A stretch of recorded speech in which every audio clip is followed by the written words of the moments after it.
व्यास नदी मंडी जिला के बीचों बीच बहती है। सुंदर मंडी शहर व्यास नदी के किनारे बसा हुआ है। कृषि प्रौद्योगिकी प्रबंधन अभिकरण मंडी द्वारा जिले में प्राकृतिक खेती खुशहाल किसान योजना के अंतर्गत किसानों को सुभाष पालेकर प्राकृतिक खेती करने के लिए प्रशिक्षित किया जा रहा है, ताकि हमारे किसानों की लागत बिल्कुल कम और आय में बढ़ोतरी अधिक हो।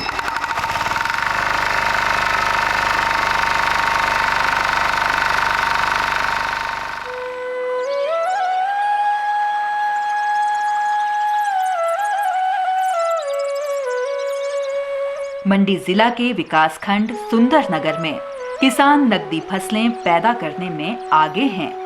आत्मा मंडी द्वारा अब यहां किसानों को केमिकल खेती से हटाकर प्राकृतिक खेती की ओर अग्रसर किया जा रहा है।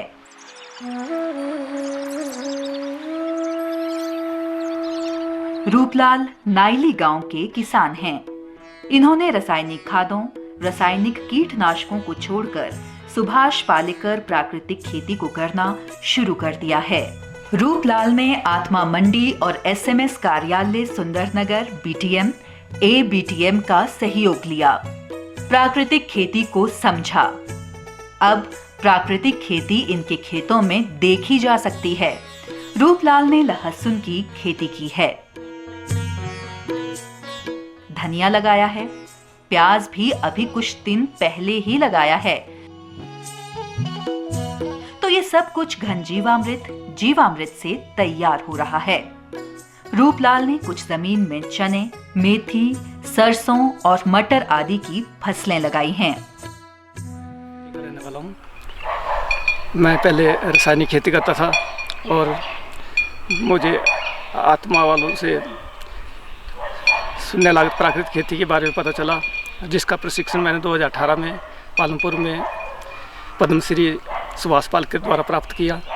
उसको करने के बाद मैंने अपने एक खेत से शून्य लागत प्राकृतिक खेती शुरू की और अब उसे धीरे धीरे बढ़ाकर 2-2.5 बीघा में कर रहा हूँ। इस खेत में मैंने प्राकृतिक रूप से लहसुन, मटर, मूली, सलगम, चुकंदर, प्याज, ये सभी प्राकृतिक तरीके से लगाए हुए हैं, जिनको मैंने बीज को बीजामृत से उपचारित करके लगाया हुआ है। उसके बाद मैंने इसमें घन जीवामृत आदि डाला हुआ है। इसका परिणाम बहुत अच्छा है। सुभाष पालेकर प्राकृतिक खेती में हमारे किसान कई फसलें एक साथ ले सकते हैं, जैसे कि रूपलाल ले रहे हैं। एक प्लॉट में रूपलाल ने आलू की खेती की है। आलू के खेत में इस किसान ने मल्चिंग भी की है। रूपलाल की गर्मियों में लगने वाली बेलदार सब्जियों की पौध भी तैयार हो रही है। ये अगेती फसलें होंगी। बैंगन की पौध भी ये किसान तैयार कर रहा है। 3 खेतों में रूपलाल ने अनाज यानी गेहूं की फसल लगाई है, लेकिन ये गेहूं की ही फसल नहीं है, इसमें सहभागी फसलें भी लगी हैं। सहभागी फसलों में चने की फसल है, मटर की फसल है, दालों का उत्पादन भी तो हमने करना है। गेहूं की यहाँ बंसी किस्म लगी है। इस खेत में मैंने गेहूं लगाई हुई है, लोकल बंसी, और उसके साथ चने के साथ इस एक लाइन में ये मटरी है, जिसे लोकल भाषा में सूड़ बोलते हैं। और उसके साथ मैंने आगे जैसे मसूर भी लगाए हैं, कुछ सरसों हैं, बीच में ये सरसों हैं। हमने दालों की उत्पादन की बात की तो रूपलाल ने एक बड़े खेत में चना लगाया है।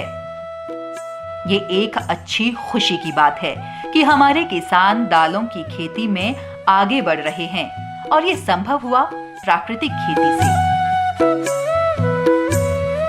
रूपलाल ने कहा कि बीजामृत से उपचारित किए खेतों में घन जीवामृत डालते रहते हैं और सभी फसलें अच्छी तरह चल रही हैं। गाय का गोमूत्र और गोबर में पड़ोस में ही मेरे एक देसी नस्ल की गाय है, उससे लेकर आता हूँ और मैं ये घन जीवामृत और जीवामृत बनाता हूँ। जब से मैं जीवामृत की स्प्रे कर रहा हूँ, फसल में काफ़ी अच्छा परिणाम है। मेरी फसल बहुत हरी हरी सी लगती है। रूपलाल ने मशरूम उत्पादन का कार्य भी किया है। इन्होंने मशरूम बेचकर लगभग 20,000 रुपए कमा लिए हैं। रूपलाल की माताजी और घरवाली भी कृषि के काम में अपना पूरा योगदान देती हैं। ऐसा हमारे हर किसान परिवार में होता ही है।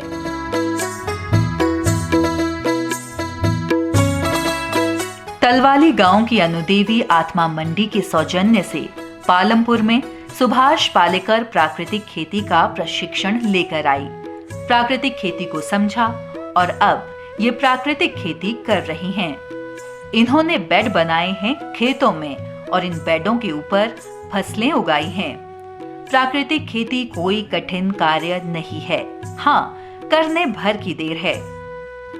यहाँ अन्नू देवी ने लहसुन की खेती की है, साथ में चने लगाए हैं और किनारों पर मूली की फसल ले रही हैं।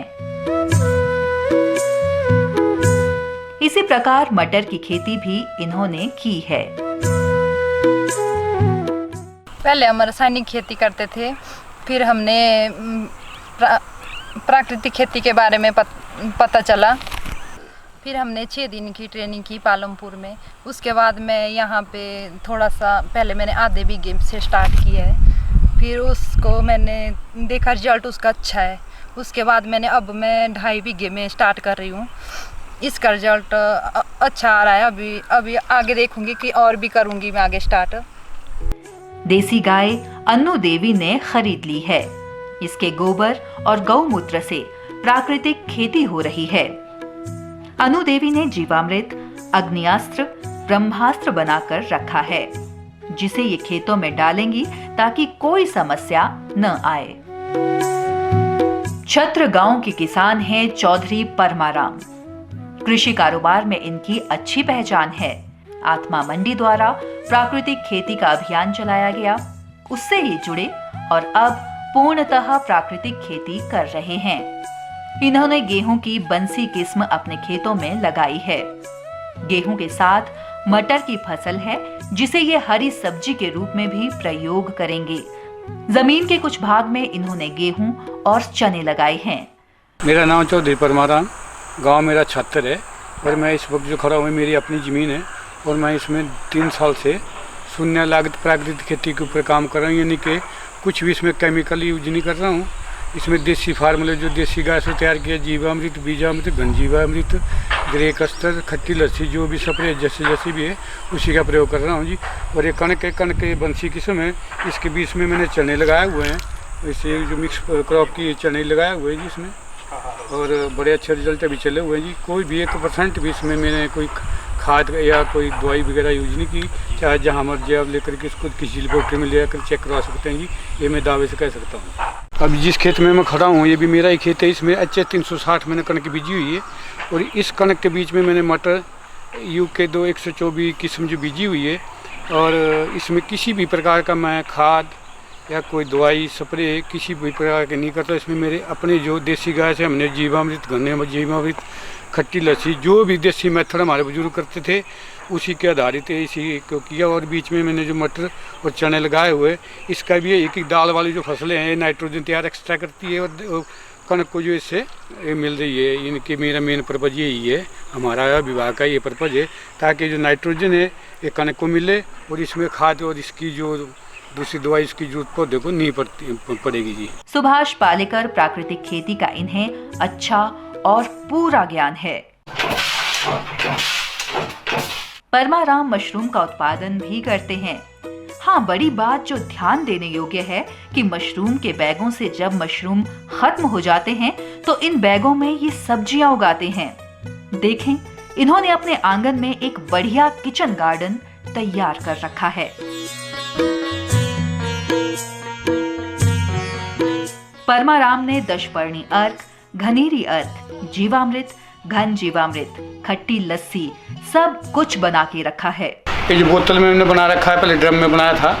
और ये है बीजामृत। सबसे पहले इसी की जरूरत पड़ती है, इसके हमने बीज को कैसे ट्रीट करना है इससे, बोने से पहले बीज को इससे ट्रीट किया जाता है। फिर 24 घंटे बीज को सुखाया जाता है। जब सूख जाता है दूसरे दिन जब खेत में हमने बीज को बीजना है तो उसके पहले क्या हल लगाने के लाइन लगाई। उसके बाद क्या करना, हमने घन जीवामृत का इसमें नालियों में डाल करके उसके बाद बीज को उसके बीच में डालना है।